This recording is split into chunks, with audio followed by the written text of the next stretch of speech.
Hello friends, welcome back to Jammu Defence Academy. I am Kanak Panotra. In the last video, I discussed with you about life of cadets in NDA and daily schedule of cadets in the National Defence Academy Pune. Today, I will discuss with you about the criteria for joining NDA and how to crack NDA exam.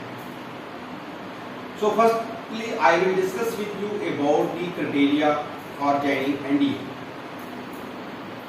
Both boys and girls are eligible for joining NDA. Age should be between 16 and off years to 19 and off years. Education qualification: candidate should be appeared or passed 12th standard at the time of joining the NDA. Height for male 157 centimeter minimum, for girls minimum 152 centimeters. But this age varies according to the this height varies according to the age. जो बच्चे hilly area के होते हैं उसमें height की कुछ relaxation रहती है.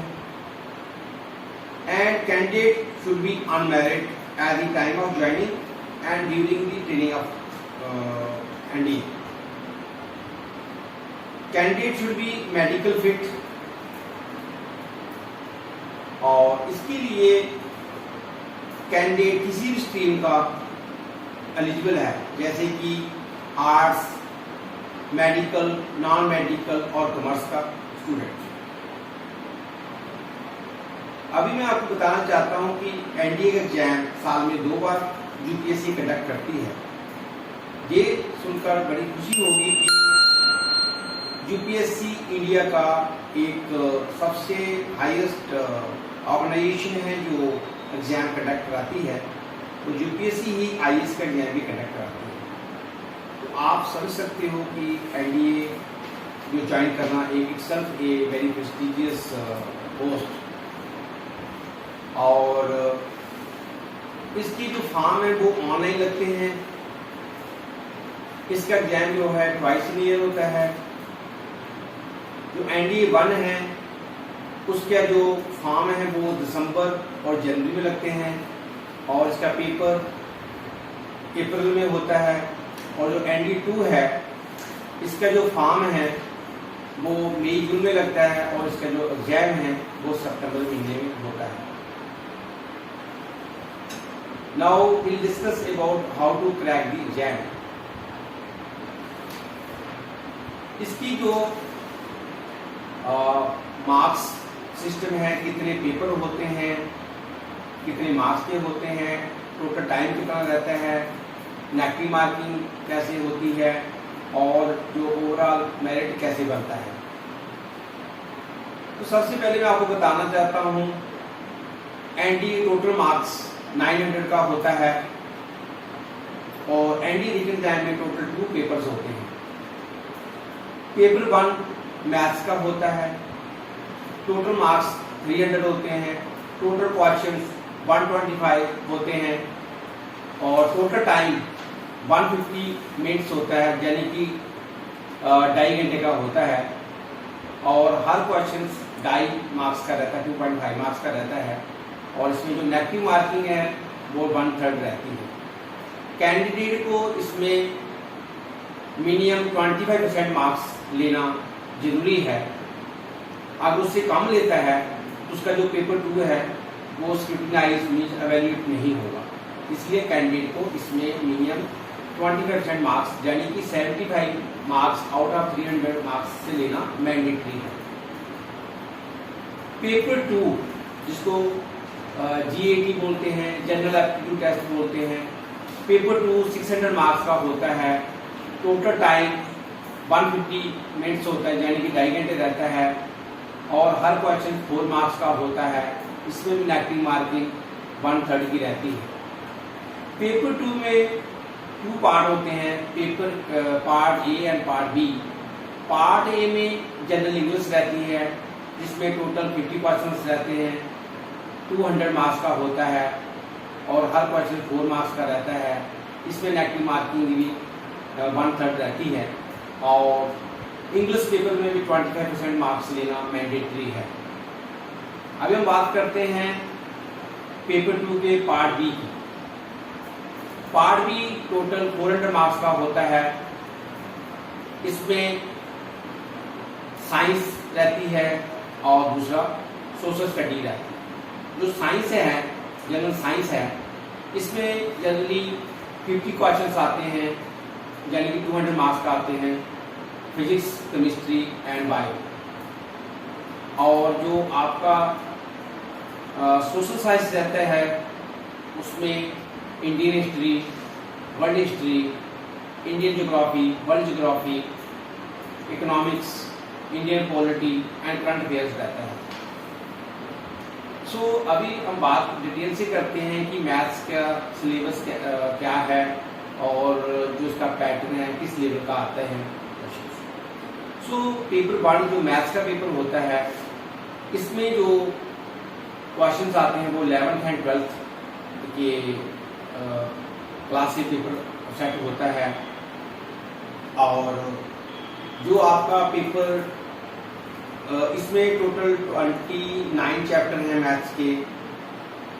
और जो पेपर 2 है, इसमें जो पार्ट ए है, general studies, general English. General English जो है इसमें स्पॉट एरर्स आती हैं। इसके लिए कैंडिडेट को चाहिए कि उसकी पार्ट ऑफ स्पीच अच्छी तरह स्टडी करे, यानी कि noun, pronoun, verb, adverb, adjective, preposition, conjunction and interjection. इसमें 10 क्वेश्चंस आते हैं। 10 into 4 मीन्स 40 मार्क्स का आता है। और इसके लिए पार्ट ऑफ स्पीच को अच्छी तरह थॉरो करना जरूरी है। इसके बाद कैंडिडेट को चाहिए कि वोकैबुलरी पर कमांड होनी चाहिए। और वोकैबुलरी को इम्प्रूव करने के लिए बहुत से सोर्सेस हैं, बट मैं रिकमेंड करना चाहता हूँ कि कैंडिडेट ने डेली न्यूज़पेपर पढ़ना चाहिए। डेली न्यूज़पेपर पढ़ने से कैंडिडेट को डेली 10 to 15 वर्ड्स उसमें मिलेंगे, जो उसकी वोकैबुलरी इम्प्रूव करने के लिए बेहतर तरीका है। जब कैंडिडेट की जो वोकैबुलरी इम्प्रूव होगी तो जो हर बार एंटोनिम्स 10 आते हैं, सिनोनिम 10 आते हैं। मीन एंटोनिम 10 into 4 40 मार्क्स के आते हैं और सिनोनिम भी 40 मार्क्स के आते हैं। तो जब कैंडिडेट की वोकैबुलरी अच्छी होगी तो वो बड़े आराम से एंटोनिम एंड सिनोनिम अटेम्प्ट कर सकता है। उसके बाद आता है इडियम एंड फ्रेजेस।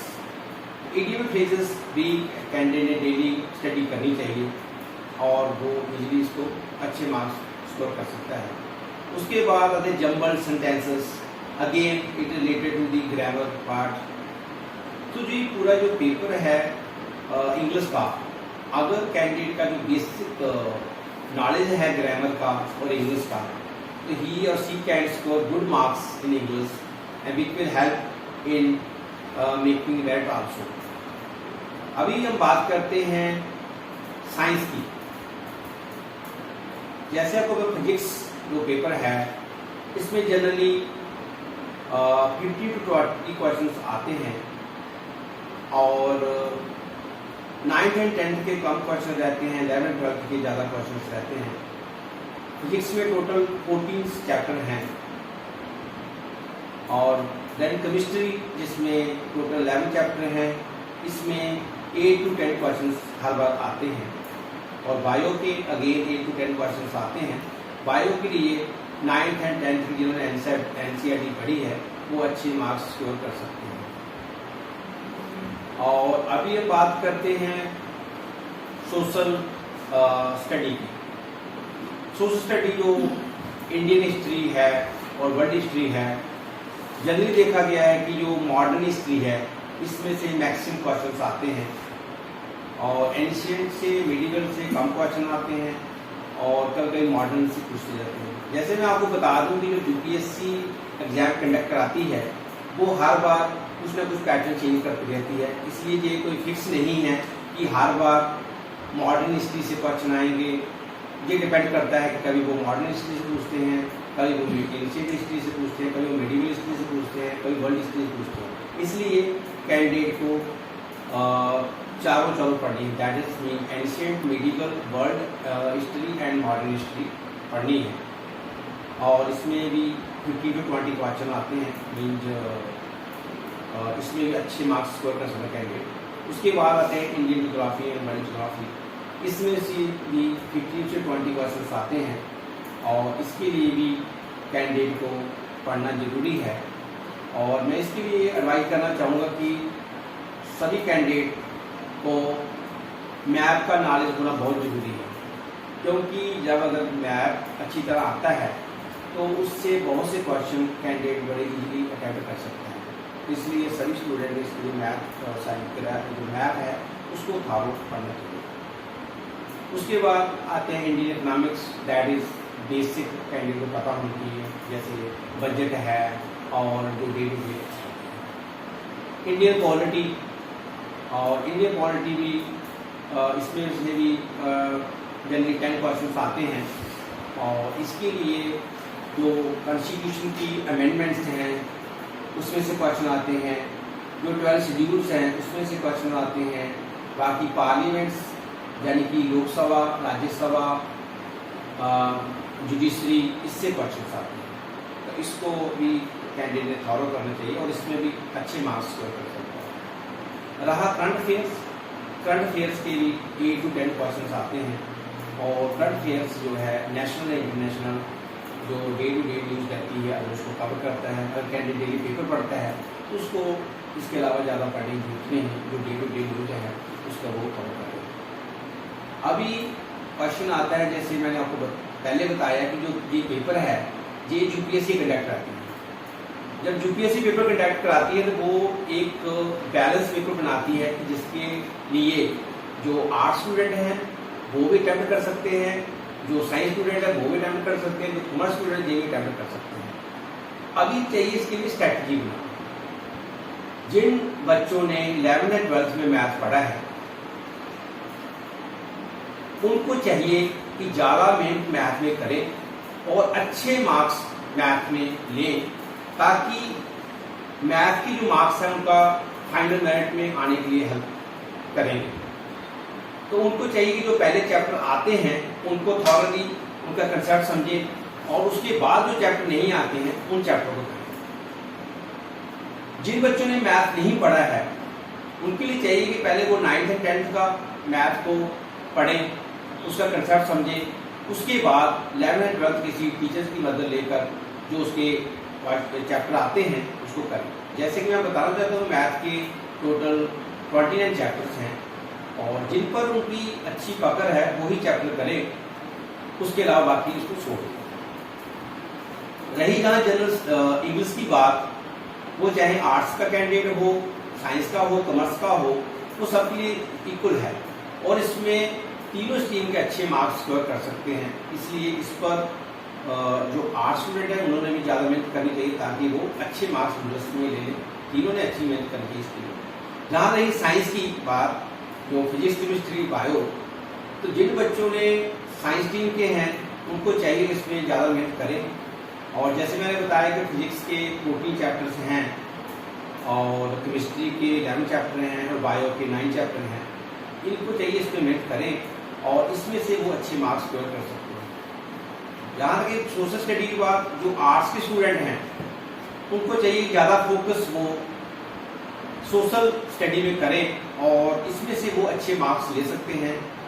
साइंस की जो उनका 9th 10th में उन्होंने साइंस पढ़ी है उसके जो बेसिक कंसेप्ट हैं उसके बेस पे वो कुछ क्वेश्चन उसको अटेम्प्ट कर सकते हैं।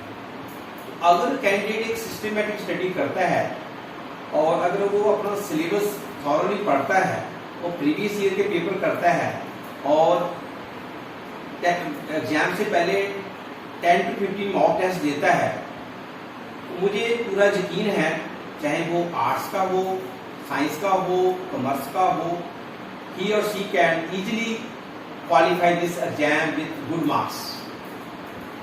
मैं आप सबको यही एडवाइस देना चाहता हूँ कि आपका एम है कि ये एग्जाम क्वालिफाई करना, ना कि एम है कि इसमें पीएचडी करना। बहुत सी बच्चे गलती कहाँ करते हैं कि वो बहुत सी बुक्स की कर लेते हैं, वो उसके बिल्कुल थॉरली चले जाते हैं और उसका वो डिटेल में जाकर पढ़ते हैं जो चीज़ जरूरत नहीं है। उसकी वजह से वो पूरा सिलेबस नहीं कवर कर पाते, जहाँ लास्ट में मॉक टेस्ट नहीं कंप्लीट कर पाते, जिसकी वजह से वो एग्जाम में क्वालिफाइड नहीं हो पाते। तो आप पहले एग्जाम का ट्रेंड समझिए, पेपर समझिए कैसे यूपीएससी पूछती है, उसी हिसाब से आप अपनी स्टडी करोगे and again I am very sure कि just you will be to qualify this exam. I hope you get all the information which you required, and those who aspire for joining NDA, those who are preparing for NDA, and all the best for all the students, those who are appearing for this or those who are planning to appear for the NDA exam. अगर फिर भी आपको कोई और query हो, कुछ और जानना चाहते हो, आप मुझे कंटेक्ट कर सकते हो 7006045832 और आप जम्मू डिफेंस एकेडमी की वेबसाइट पे विजिट कर सकते हो। All the best, thank you, जय हिंद।